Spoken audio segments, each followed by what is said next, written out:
How y'all doing? My name is William Jackson. This is the session on assessing racial bias in schools, protecting Black genius. That's the important part. That's the part I like. We're going to be talking today. It won't be just me, obviously.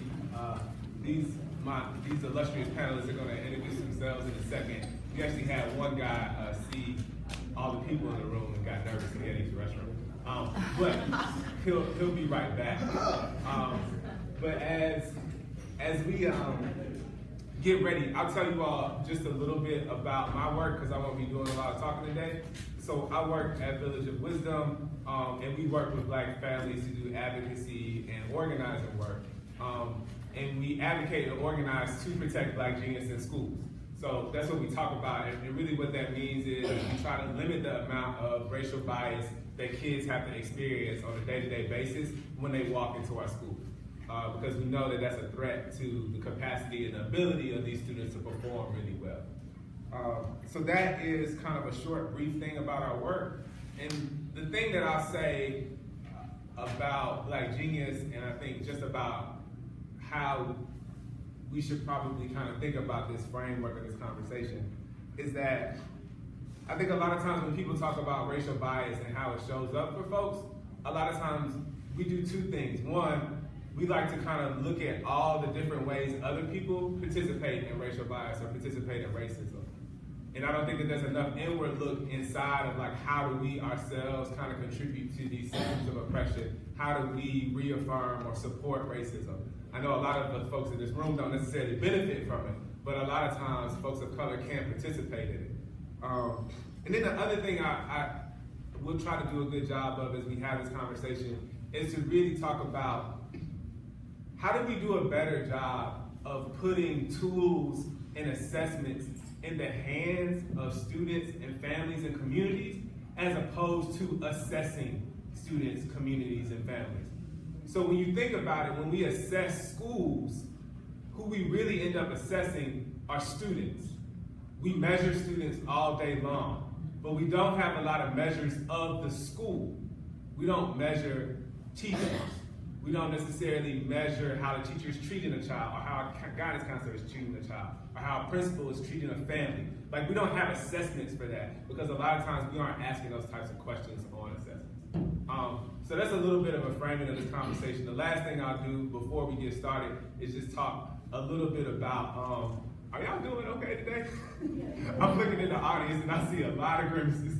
I'm trying to work through it, but thank you for the smiles. The last thing I'll do is frame this idea of Black genius before I ask the first question, which is going to allow the panelists to introduce themselves. And that is that the working definition for Black genius, and when we talk about it from Village of Wisdom's perspective, is it's the capacity to use one's talents and skills to create policies, art, technologies, programs, research, products that tangibly lead to oppressive and ultimately a more liberated society. So this isn't, if you signed up to kind of figure out how to make your kid Ben Carson, it's probably time to leave. But if you came in here to talk about what it means to prepare kids to be justice-oriented, to create a better society for all of us to live in, then that's the conversation we plan on having today. Is that cool with everybody? Mm-hmm. Cool. All right, so my first question I'm gonna ask y'all, we only got 45 minutes, y'all, so I ain't got time to like give the nice, glorious introduction, so they're gonna have to introduce themselves. So my first question for y'all, for you to work in your introduction with is, tell us about your work, who you are, and how your work helps to protect Black genius. So good afternoon, y'all. I'm Dantasy Losada, and I am a researcher and assistant professor at Virginia Commonwealth University, and I've been teaming up lately with Village of Wisdom and Discriminology, which you'll hear a little bit about more in a second, to try to understand these racialized experiences that youth are having in schools, and particularly what I'm interested in is the social and emotional health and development of Black and brown youth, and how these racialized experiences, the negative ones, they work to undermine that social and emotional health. And we all have emotions.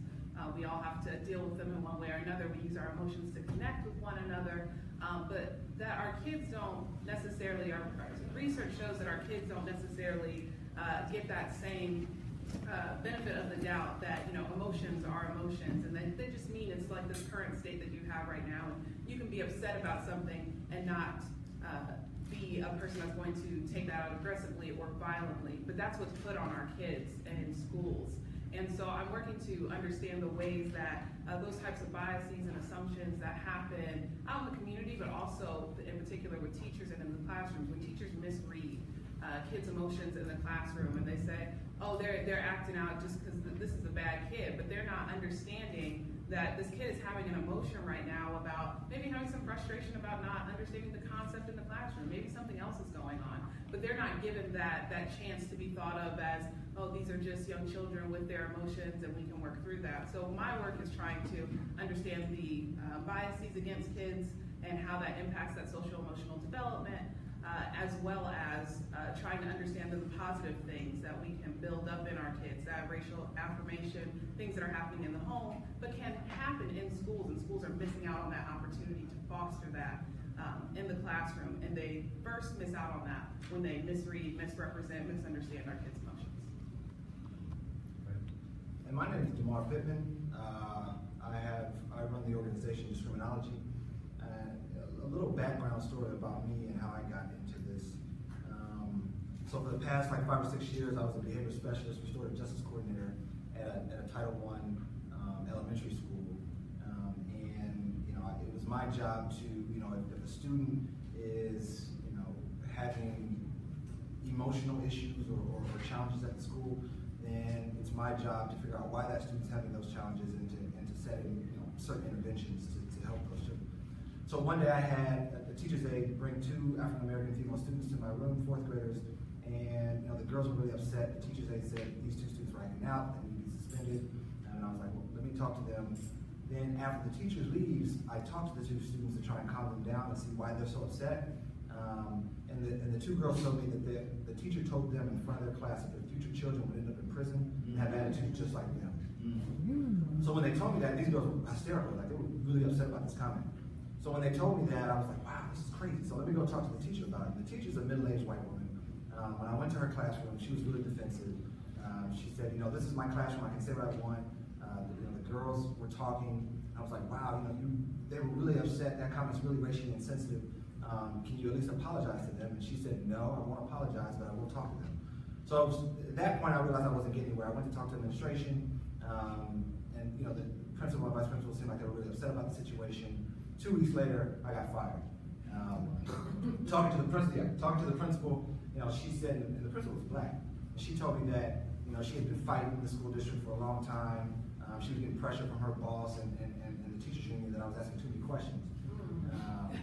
So it was that point that when she told me that, I was really upset and I was emotional. So I went on Google to try to do research and try to find if there was a way to compare school districts or to look at if there was a comprehensive database for research or articles that talked about the experience that I had and talked about the experience that I had witnessed with a lot of my students.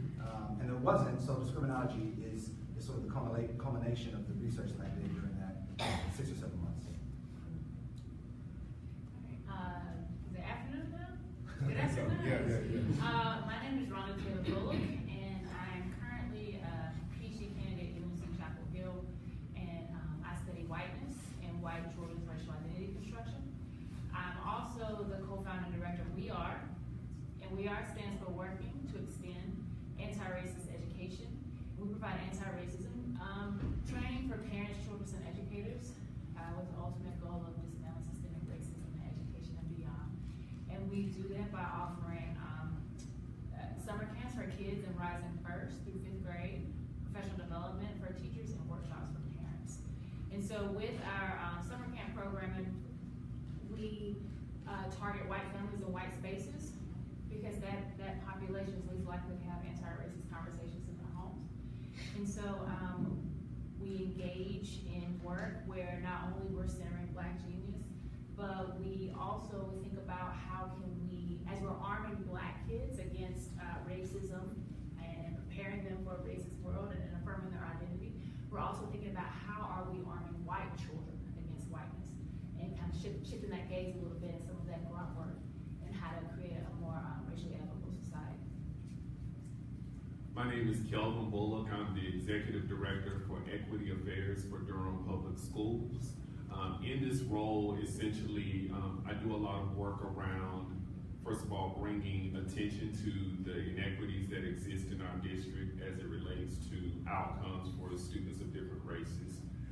And as I shine a light on the inequities that we see, the work is really about shifting the mindsets that we bring to the data and some of those inequities we see. So working with educators to not look at the outcomes through a deficit lens for students of color, but really to rethink our approaches to how we educate students of color, how we affirm students of color, particularly our Black students, to yield better outcomes for them.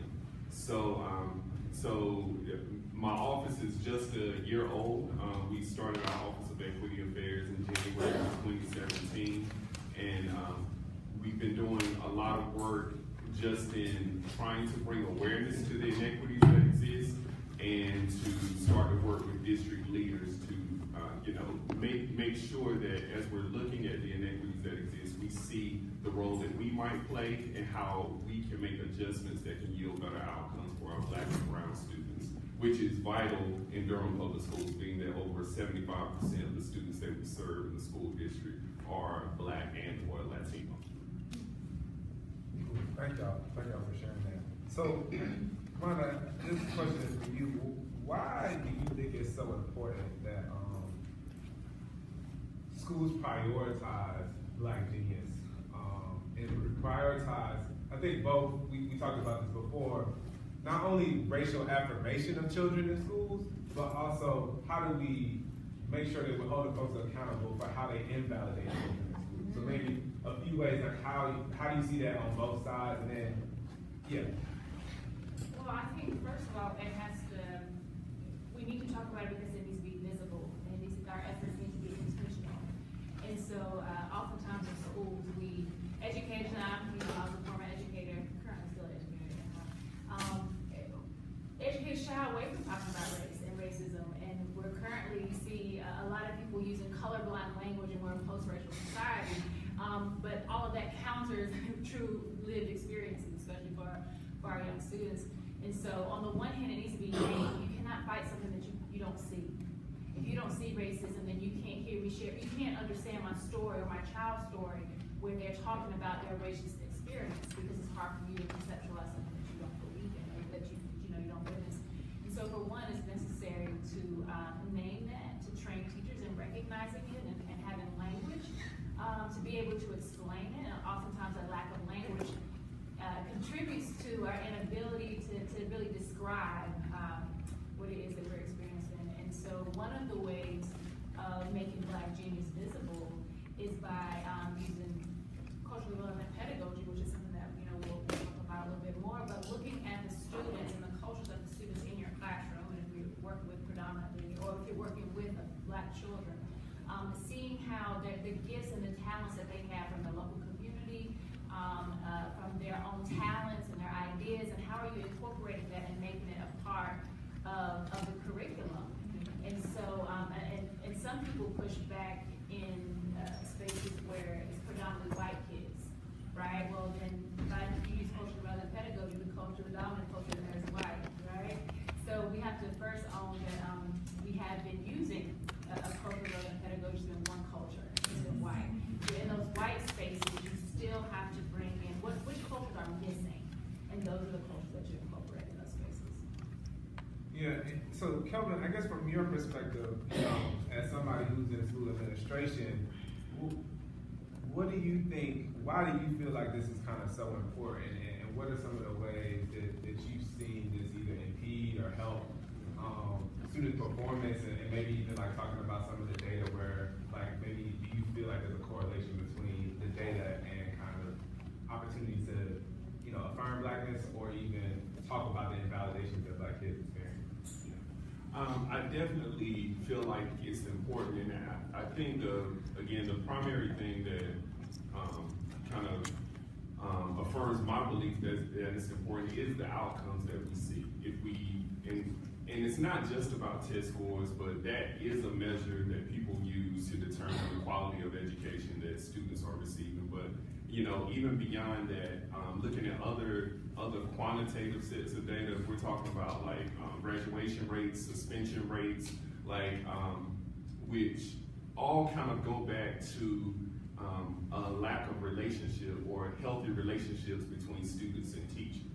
And so it's very important that we work with educators to build healthy relationships with students who may be culturally different from them, to learn about those cultures, and again, like Rhonda was saying, to incorporate those cultures and interests into the classroom and to show that this classroom is a space where your culture, your background, your family, your community is going to be affirmed and utilized as an instructional tool to help you, to learn more, to increase your education. I think as it relates to Black Genius and it being a priority, not only looking at the quantitative data, but also just hearing people's stories. Like as you hear from students of color, and they're telling you that they're having these experiences, that they're being treated inequitably, and it's falling along racial lines, that we follow that data too, and we do something about it. As we talk to students will tell you what's going on. They will tell you if they are in a school and they happen to be one student in an AP or honors class, and they are just one student of color, but the school's demographics look very different. They will tell you about their experience in that space and what's hindering other students from wanting to enter that space, and what the school can do differently to encourage more students to be in those higher academic spaces. So we really have to hear from them and respond to them, and we'll get better outcomes if we give them the same opportunities that we often afford to our white families and white students. So we talked a little bit so far. We wanted to level set and kind of just make sure that everybody was on the same page about like why this was important. So now we're going to shift a little bit to like the major priority of this kind of conversation, which is how do we actually assess this, right? Because I think a lot of the conversation is that, well, yeah, I want a culturally responsive classroom, but how do I assess a culturally responsive classroom? I want to make sure the kids are affirmed, but how do I assess those affirmations? And what are the existing tools kind of in the environment right now that point to that? Which brings me to DeMar's kind of amazing work around discriminality. And DeMar, I'm wondering if you could talk a little bit about how you've taken existing data, not even like the new stuff that we're going to talk about in a second. Don't even hit them with the innovation yet, but just the existing stuff and how you've been able to kind of show what the threats are and contextualizing existing data. Right, yeah. So I think one of the major problems is that we live in a society that's highly racialized. And I mean, from its inception, education wasn't meant to educate all people in this country. So by design, the school system is inherently flawed. And I think when you have a school system or a school that, I don't want to say pretend, but doesn't acknowledge or recognize that they are an institution within this highly racialized system, then that's where a lot of problems start to begin, right?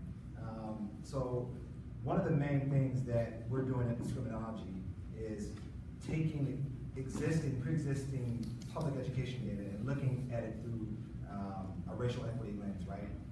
So a lot of that has to do with disaggregating data that's already available, looking at it in new ways, like so when we talk about suspension rates in schools, what's the risk for African American students to be suspended in comparison to white students? How likely are Latinx students to be suspended or not be placed in gifted talented programs in comparison to their white counterparts? So looking at gifted talented identification, looking at special education placement, and then looking at that through a racial equity lens that looks at risk ratios, risk, and rate gaps. Another interesting area to look at is how do exclusionary discipline practices affect instruction time. So looking at lost instruction time due to out-of-school suspensions, and even in-school suspensions, because we know that when students are given in-school suspensions, a lot of time the academic or educational offerings that are available to them aren't as good as if they were actually in the classroom. That's really helpful. And so, Fantasy, I want you to talk a little bit about this idea of like assessing kind of emotional impact, behavior impact, socio-emotional impacts of experiencing racism. Because I think one of the things is that if we're talking about assessing a classroom to see how much they're protecting or threatening Black genius, then we need to know that those assessments exist. And I'm always shocked by like people think that we can measure intellectual capability through a test and they feel really comfortable about that. But then the second that you say that you're gonna measure racism, like people look at me like I'm crazy. I'm like, well, you think you can measure how smart somebody is, but you don't think you can measure this. And so I just hoping you could tell us a little bit about like what measures exist that help us quantify what the experiences kids are having. Yes, so sort of in the psychological research field, there are a number of measures that have been developed over the years that have been particularly used with adults to ask them the frequency with which they have experienced things like being followed around in the store, in the community, interactions with the police, just sort of the day-to-day sort of rude social interactions that you have. And so then that kind of started in adult work. And then people have now tried to put that into a child framework and try to think through, you know, what are some of those more common experiences that kids have with racial bias, but particularly in a classroom setting. So, you know, is the teacher, do you feel like your teacher has singled you out in the behaviors that you're doing because of your race specifically? Do you feel that, have you had these experiences where you had to explain on behalf of your race as sort of the only person in your classroom? You know, who gets in trouble at your school? And, you know, is it more Black kids who are getting in trouble at your school, or is it more Black kids who are getting suspended at your school? Like, do students themselves perceive that? One of the issues that we come up with again and again in research, when we present work on that, when children and students are saying what their experiences are, is that people are saying, well, how do you know that that's real? Or how do you know that that's what really happened in the classroom? And so then they have us kind of call these measures perceived racial discrimination, because it's the assumption that it's in their head in some ways, that it's a situation has happened and they have put race on it, but that it's not specifically because of race. And so that's an issue that we have with measurement, or at least the way it's perceived in the research field. But people, when using these measures, they're seeing real associations and relationships with when kids are saying that they experience more of these things in the classroom or in their school environment. That's associated to more depressive symptoms. That's associated with lower grades. That's associated with lower school engagement. So it doesn't really matter if you think it has happened or not. They're feeling it. They're experiencing it. And you can assess that.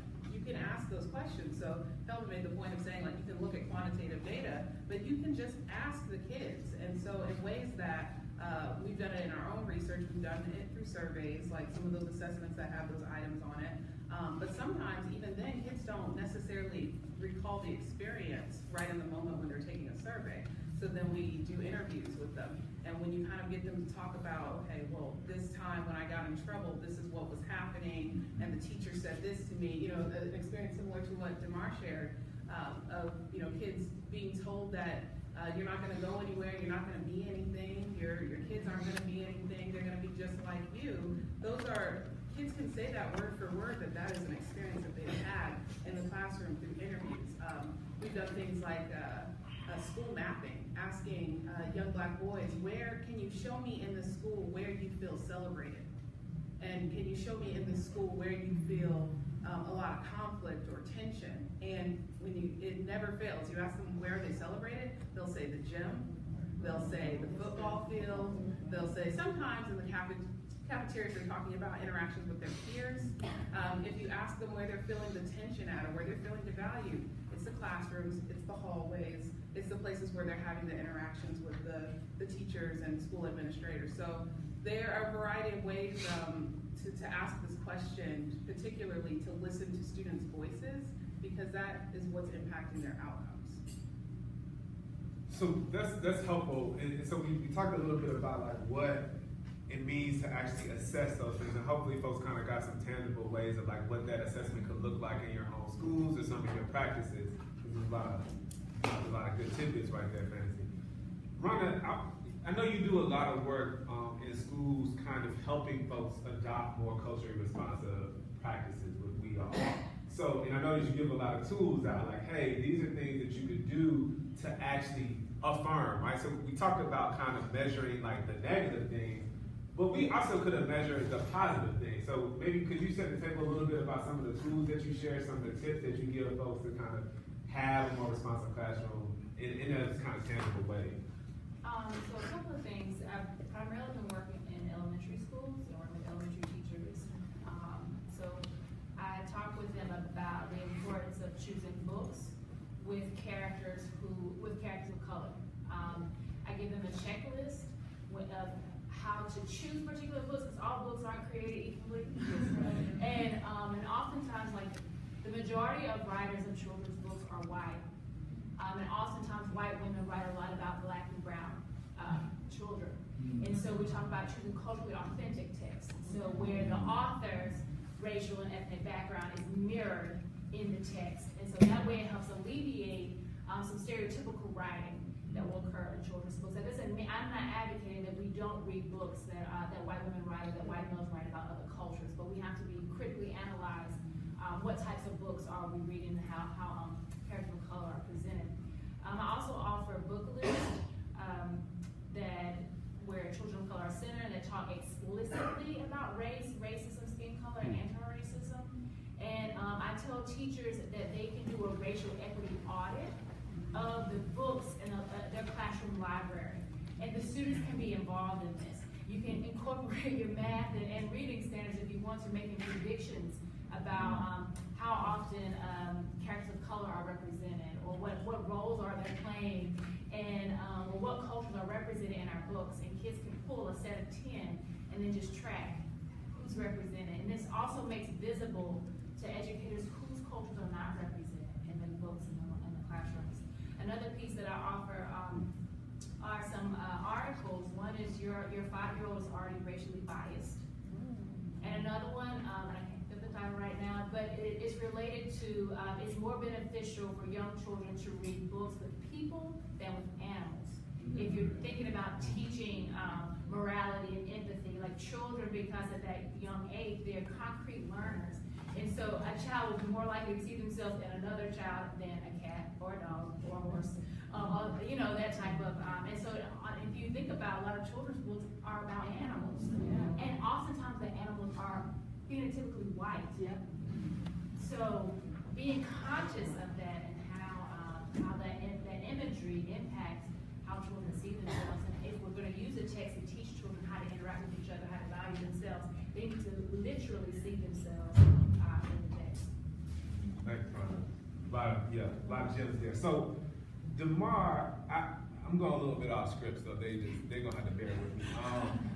DeMar, I want you to talk a little bit about, so for discriminology, Rhonda just did a good job of bringing this down to like the school and the classroom level, right? Like, how do I control what this looks like in my classroom?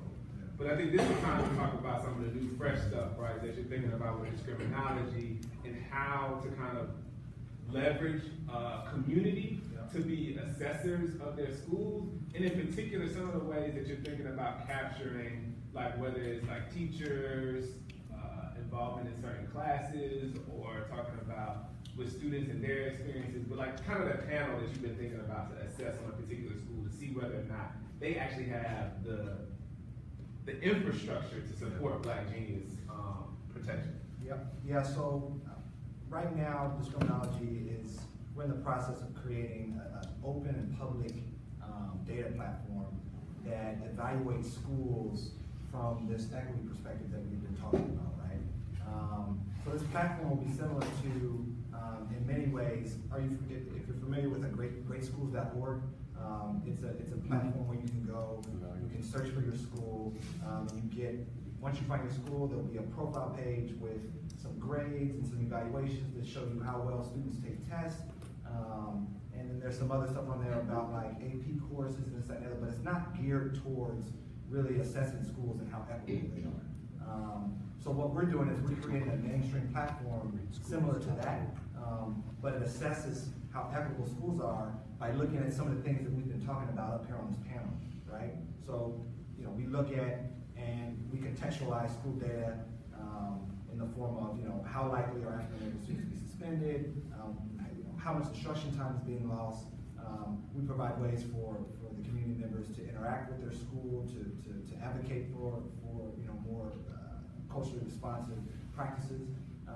But we also look at more upstream activities, because right now evaluations, I think you said this well, are focused on students, right? So we want to evaluate the actual system. So what policies and practices and procedures does the school have in place that are leading to these outcomes, or some of these disproportionality in the outcomes that we find? Does the school have a culturally responsive MTSS program? How do they do tracking? What are their differentiated learning instructions? What does that look like? So looking at more of these upstream practices, and then crowdsourcing that information from the community, and providing a platform for community members to sort of tell their story about their experience with the school, and then getting them involved in collecting data and presenting it, because the narrative is important when it's coming from the community. For us to have power, and for us to shift, to create power shifts, we have to tell our story. And we have to make our story mainstream, because for the longest, it's been other folks telling our story, telling us how we should evaluate schools or how good a school is. So what discriminology is what we're doing is we're flipping that narrative, and we're evaluating schools from our perspective, and making that mainstream instead of just focusing on test scores. Yeah, the monitor reminds me of the new J. Cole album. There's a song called Brackets on there, and he talks about in the song where I don't know where my tax dollars are. It's 2018. Why can't I just select where my money goes on an app, right? And so when we think about the power of a platform like discriminology being something that really is for us, by us, being able to evaluate whether or not a particular school actually sends teachers to culturally responsive pedagogy training. How many hours does the teacher in your particular school district have in DEI training? How many hours what is the ratio of students of color to teacher of color in this particular group? Like, how are we holding schools accountable to these types of measures? And then how are we being able to kind of choose and also influence the particular schools that we're going to? So those are a lot of the really powerful things that Damar is doing through discriminology. But that brings me back to the districts, Kelvin. So for you, what are the leverage points? How do we as a community begin to really push, and take advantage of the existing infrastructures in schools to push this conversation? Because I've been in Durham here for about 8 years now, and I've seen now how people put pressure on the school system to get what they want. They get whole programs funded, they get their people jobs, they get all kinds of stuff through the school board. So I'm just wondering if you could talk a little bit about what are those pressure points? What are places where people, if they put a little bit of pressure, they've been able to open up or kind of push the school system to more equitable places? Yeah. And I want to say, acknowledge, first of all, that J. Cole verse is a great verse, the last verse in brackets. I used it to lead a session with some students just this past weekend, the day after it came out. And it really did a great job of really shining a light on some of the things we're talking about here, as far as the lack of connection racially between students in schools versus the teachers, and also the curriculum that we teach. I think one of the things for community members to think about as far as how school districts operate is that school board members are elected officials, and as elected officials, they're definitely called to be connected to their constituency and to the needs and desires of the people. And so there's a lot of potential through school boards, and thereby into school systems, of having stronger means of assessing kids' experiences along the lines of race within schools. In a number of school districts, I know it's true in Durham, I'm sure it's true in other districts, there are already systems of assessing like student climate. And so the student climate surveys will be given. But how is that data being used? One, are any questions related to kids' racial experiences even being asked? Is the data being disaggregated along lines of race? Sometimes you can just ask, general questions, but if you're not breaking up the responses along the lines of race, you're really missing what the experiences that different students are having. Yeah. And so, so that's one measure. I think one of the things I've seen as far as helping it to become real for educators is making things visual and visualization of data. So but you can't visualize the data, one, if you haven't asked the questions, if you haven't broken the data up along lines of race, and if you haven't done those things, you can't visualize it so people can see the inequities that exist. One of the strategies I've really tried to use in starting this work is showing people what the inequities are, and not just me talking or giving you a table that's a bunch of numbers, but actually giving you charts and graphs so you can see this is what students are saying. This is, these students feel affirmed in school, if I ask a question specifically along the lines of race. These are your students who said, no, I don't think my teacher likes my behavior. And then you'll see the racial breakdown of who's responding in a negative way as far as if they feel like their culture is being validated or affirmed in school. So I think there's a lot of potential. Can I add one point there? Yeah. I just want to say that in disaggregating data and using tools, for one, if we look at grades, standardized test scores, especially some students are succeeding, right? And that does give you something, but what we're talking about is at what cost, right? And that's not reflected in students passing or not passing. At what cost? Have students? I made a 4 on my EOC in spite of, and that's kind of the part where we want people to pay attention to. And also, in thinking about that data disaggregation, I'm not really here for any more conversations about an achievement gap. We know one exists. You had a 500-year head start. I was surprised if there wasn't a gap. So I'm more interested in looking at where kids of color are being successful, and not in comparison to white kids, but in comparison to within our own groups. Latinx students compare to Latinx students, and black students compare to black students. Where we're being successful, and comparing like what's happening and what's causing that success. And that's a conversation that's largely been absent. Looking at that data, where are students being successful? What's happening in those schools that's promoting that success, and how can we replicate that in other places where the same population isn't receiving that exact support? Yeah, and ensuring that as we talk about success, racial identity affirmation is a part of that conversation. It's not just about test scores, but it's about, look, this is what I learned about my people, my culture in my school. Yeah, I mean, and this is, again, I'm going to go back to J. Cole, because he talked about being good. I don't know if it was the same song or not, but like he talked about, oh, you did good in a white man's school. Yeah. Which is really a 2018 interpretation of what Carter G. Woodson said way back in the day, which is you can go to school and learn all of these different ways to perform whiteness, and we see how that's working out for our black folks who attain some type of power and privilege. Because frequently they aren't necessarily mobilizing that power and privilege for our communities, and we're sitting here mad like, well, why don't they do more for our folks? Well, they were never taught this. When is the last time this was like a part of the school's goal? We want you to actually be creative. We want you to think about how you're going to make this world a better place for your people. We actually send the exact opposite conversation, which is, I'm going to tell you how to get out. Yeah.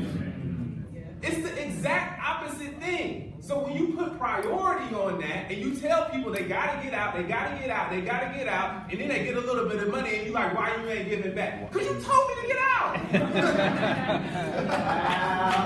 Why would I give back? So, that's why I was moderating. Tell it, sir. Tell it. But Fantasy, I want you to talk about how you've been really leveraging your resources and privilege in collaboration with Discriminology and the students that you work with at BCU to kind of bring some of this data together. And so, like, I know there's a lot of researchers here And I want to give a big up to fantasy. Like, when I was starting this work 3 years ago, and I was talking to researchers about this, to do research in racial socialization and racial identity work, a lot of them was like, that's cool, you little grad student, let me know when it's cool. You know, like when you got something for real, and fantasy really stepped up and was like, no, yo, I really like this work. I want to figure out how we can work together. So I'm hoping that you can talk a little bit about like how you and Discriminology have been working together and like how you've been leveraging some of your resources to collaborate. I mean, to come up off of that point that you're saying, we're told to get out, or we're taught about, you know, this is how you get out, and this is how you're successful in this particular, you know, white context. That was certainly the journey that I had, and going up through to an undergrad degree, a master's, a PhD, I was often challenged when I started to really want to talk about Black identity, when I wanted to talk about racial socialization and the conversations Black families were having with their kids to prepare them for this world. There was a lot of pushback toward me that would say, do you really want to study race? Do you really want to be that person? Because, you know, it's you're not going to be as successful if that's what you do. You're just kind of doing this very narrow thing. It doesn't apply to everyone, you know, and so that was what I was being told in my PhD program, you know, between the years of 2008 and 2013, so, you know, not a long time ago, right? And all of that I was being shown about Black kids and research was from that deficit perspective. So I just made a commitment to myself that when I got up out of there, when I got my PhD, that I was going to work. First of all, universities have an obscene amount of money, right? We know this. And that they bring in a lot of money from the undergraduates, and they bring in a lot of money from grants, especially big research institutions. They have all these resources. They're in communities that are touching and are part of or in the midst of communities of color a lot of times, but are marginalizing those communities of color to, you know, leverage their resources as a university. And I just made a commitment that if I were going to be a part of the system, that I was going to use the resources that I was given in that place to then give to people who was really doing the work with people in the community. So enter, you know, Will, enter Damar. These are people who are really thinking about issues that we've been grappling with in research for a very long time in an innovative way, in a way that's taking directly, like, this is directly the fight, this is directly the pressure points that we need to use, this is how we're talking to communities, this is how voices are getting heard. Because they came with those types of ideas, I was like, okay, well, I'm a researcher who has some grant money, I'm a researcher who has some resources from the institution, and they want to see me do work. And right now it's fashionable to be doing work with Black communities in academia right now, for better or for worse. There are a lot of people who are becoming very successful not being from these communities, but doing work on these communities.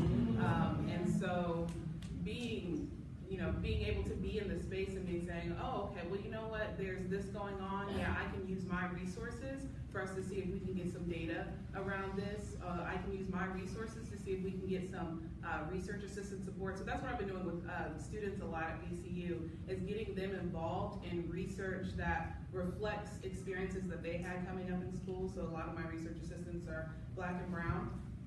And when they hear about me looking at things like school racial climate, school racial identity, racial socialization, they light up because they said, I didn't even know people studied these things, and I didn't even know that this was represented in psychology whatsoever. So I'm able to connect them with the research I'm doing, with the research and the applied work that Will and Damar are doing, and giving them another experience that is counter to the experience that they would have at a research institution where they're working with communities in a very removed way, where they're just working in a science lab, and they're not really thinking critically about the systems that perpetuate oppression, like the type of research that I do and the work that I do with Will and Damar.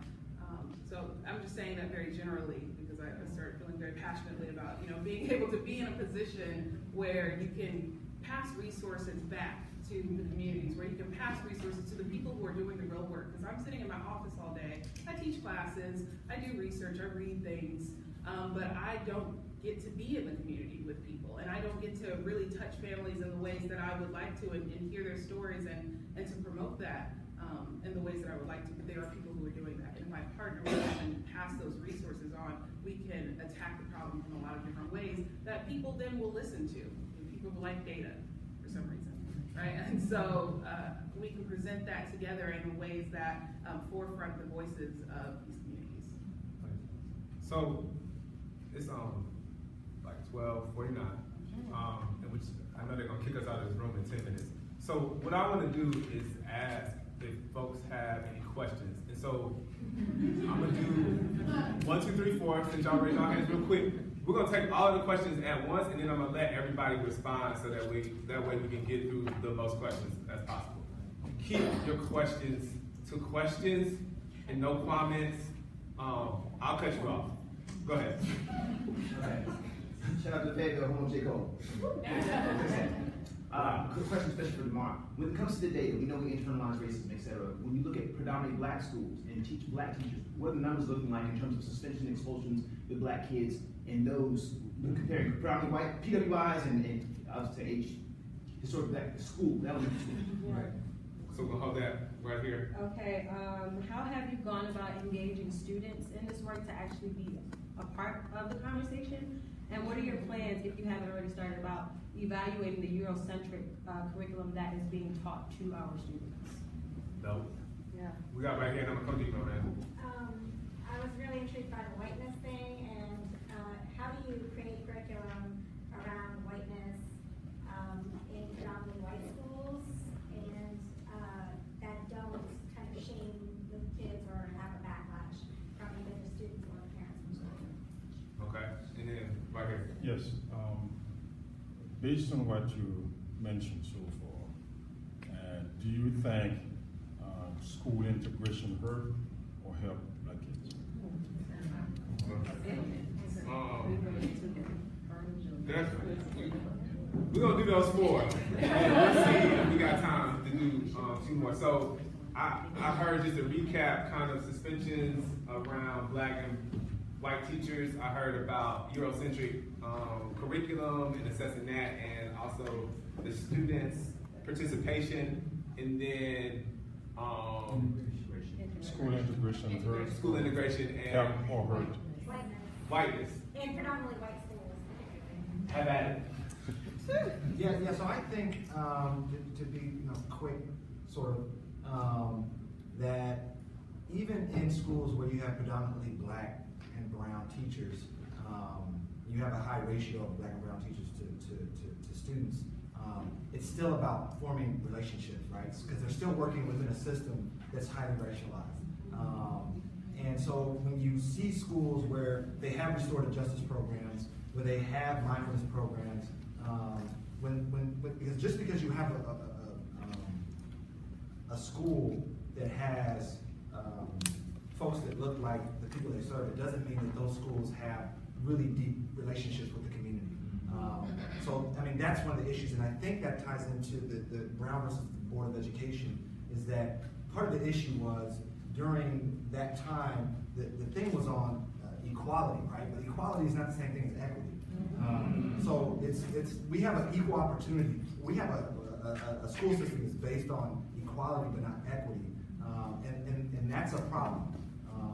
So the other thing with integration was that our values, our concepts, the things that we really loved weren't taken into the school system with the integration.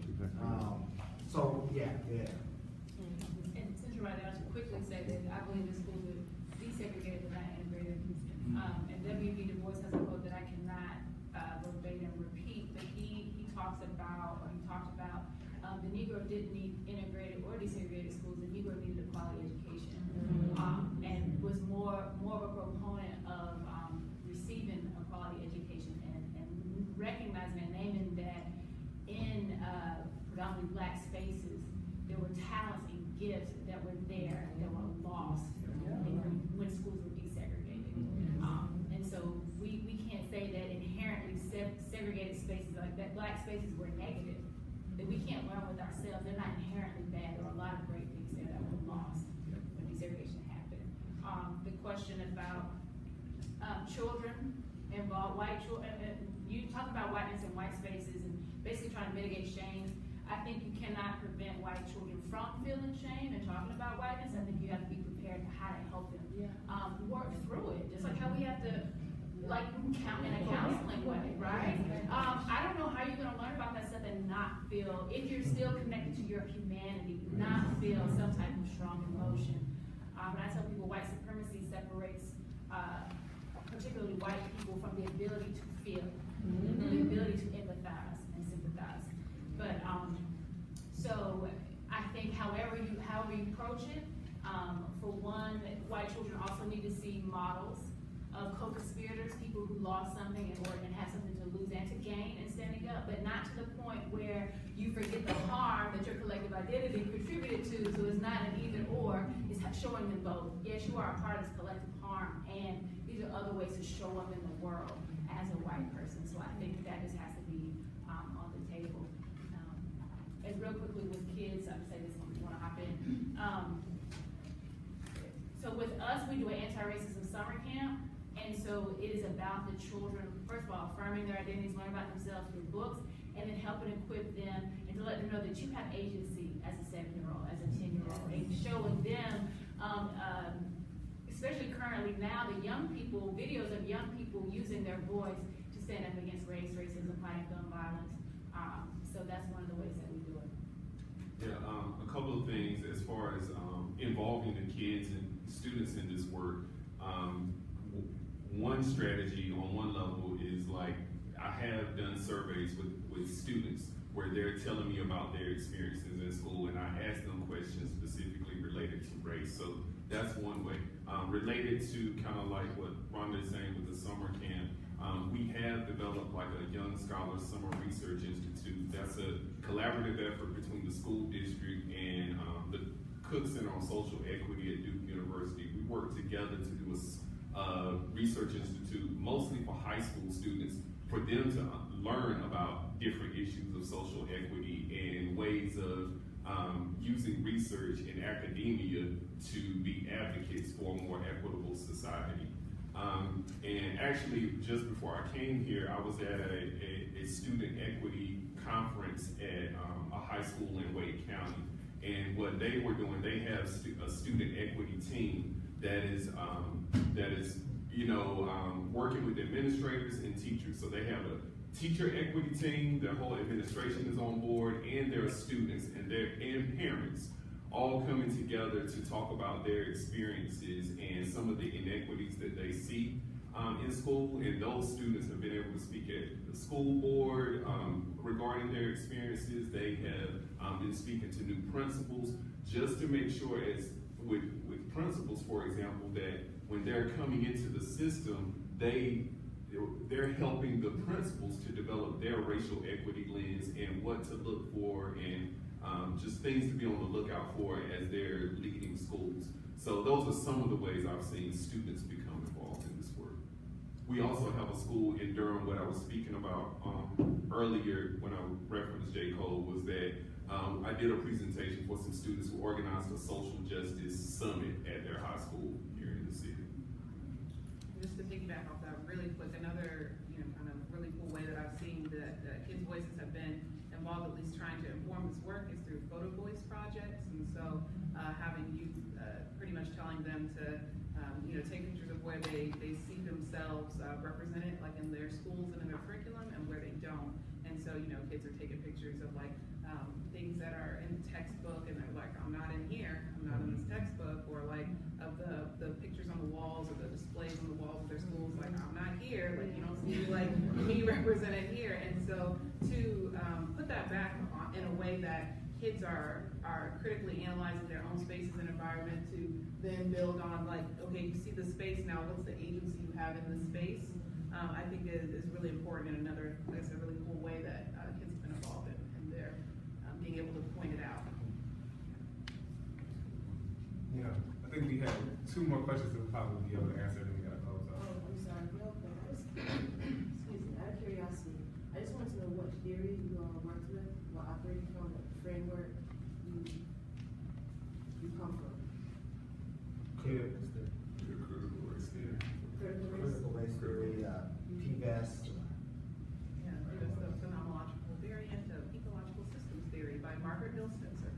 Critical race theory, white critical theory, and critical discourse analysis, where we pay attention to what children are saying and analyzing it to help improve our practice, but primarily critical race theory. Yeah, I say critical race theory, and then for me, like with culturally relevant pedagogy, anything connected to Gloria Ladson-Billings, Geneva Gay, and now like Chris Emden, and you know a number of other people. Bettina Love.